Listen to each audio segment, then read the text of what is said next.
Hi and welcome to this video. Okay, so some people have asked me how I have my system configured and what I have as I run the Bravo Throttle Quadrant along with the Logitech yoke and etc. So what I have is, starting down the bottom, I have the Thrustmaster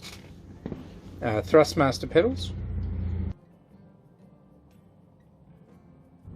I started out with just the Cytec yoke and the throttles. I have a switch panel, again Logitech Cytec. Have the autopilot panel. I have a stream deck, and over here I have the Bravo Throttle Quadrant, which I've configured a little bit differently. So the Logitech panels are not configurable from within the simulator. They are configured by the driver. So you can turn on your main power, and when you turn avionics on, that turns on the autopilot panel.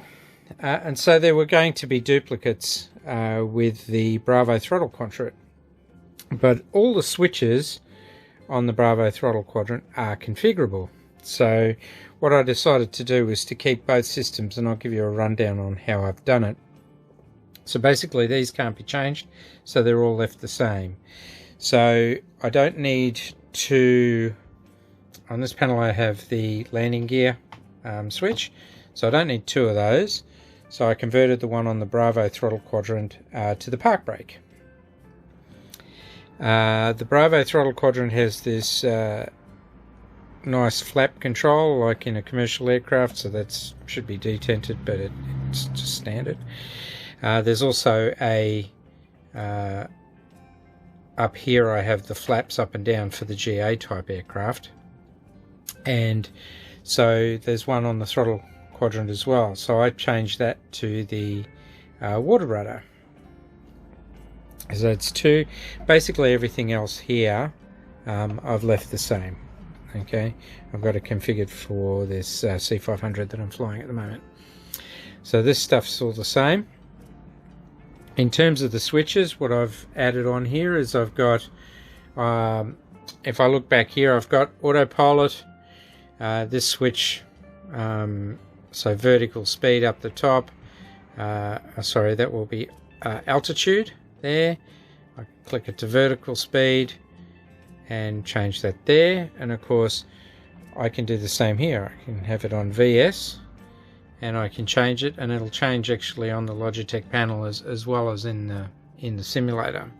So you have two sets of dials and controls that work. So I have this one down here most of the time. I have that set to IAS, and I control my airspeed with that. And I have this set to altitude or to vertical speed.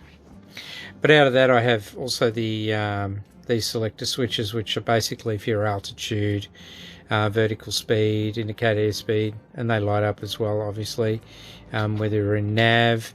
And the autopilot switch, also on this I have the auto throttle, and I have a pitch trim. So the pitch trim's the same as the one down here, so I just have two, that's fine. But with the autopilot switch, as I said, I have the one here, but there's also one I have on the yoke here, so I didn't need three. So I made the one that was over right on this side, I made that the flight director on-off switch. I put the yaw damper on this switch, I put the dome light on this switch, I put APU on here, so you hit that then starts the APU automatically, and down here on the Cytec or Logitech panel I can turn the generator on and off here from that switch.